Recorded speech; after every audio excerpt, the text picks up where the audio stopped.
এইরকম একটি ঘটনা ঘটেছে, এগুলোর নিশ্চয়ই ভবিষ্যতে তদন্ত হবে। আমরা আশা করব যে এই ধরনের বিষয়গুলোর যথাযথ তদন্তের মাধ্যমে এই ঘটনাগুলোর একটা প্রতিকারের চিন্তা নিশ্চয়ই করব। কিন্তু এটা সার্বিকভাবে আমরা দুঃখজনক একটা ঘটনা, এবং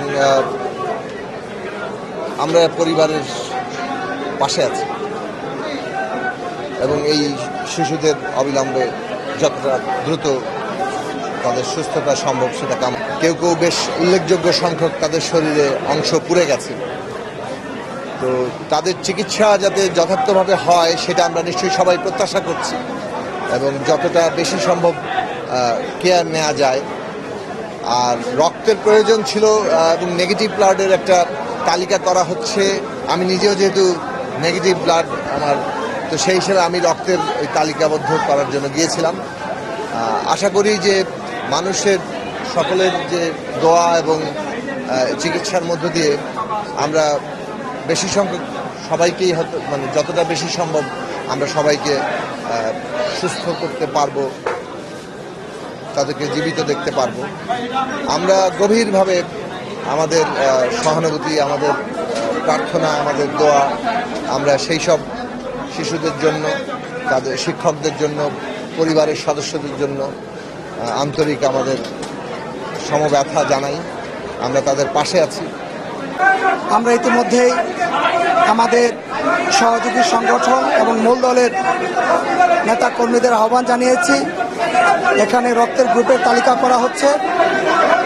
বার্ন ইনস্টিটিউট, উত্তরা আধুনিক হাসপাতাল সহ যে যে হাসপাতালগুলিতে আমাদের সন্তানরা চিকিৎসাধীন, জীবন মরণ সংকট, সেই হাসপাতালগুলিতে আমাদের নেতাকর্মীরা যাবেন। আমরা ইতিমধ্যেই তাদের আহ্বান জানিয়েছি। আমরা আল্লাহর কাছে প্রার্থনা করি যেন তাদের জীবন যেন রক্ষা হয়, আমাদের সন্তানদের জীবন যেন রক্ষা হয়। আর সরকার প্রতি একটা আহ্বান থাকবে যে প্রতি বছরই প্রশিক্ষণ বিমানের মাধ্যমে প্রতি বছরই অনাকাঙ্ক্ষিত অত্যন্ত মর্মান্তিক দুর্ঘটনা হচ্ছে। বাংলাদেশের মেধাবী ছেলেগুলো চলে যাচ্ছে এবং যেখানে বিমান বিধ্বস্ত হয় আশপাশেও ক্ষয়ক্ষতি হয়। তো এবছরের ক্ষয়ক্ষতিটা অত্যন্ত বেশি। আপনারা সবাই দোয়া করবেন, দেশবাসীর কাছে দোয়া চাই যাতে জীবনগুলি রক্ষা পায়। যেটা দেখতে পাচ্ছি যে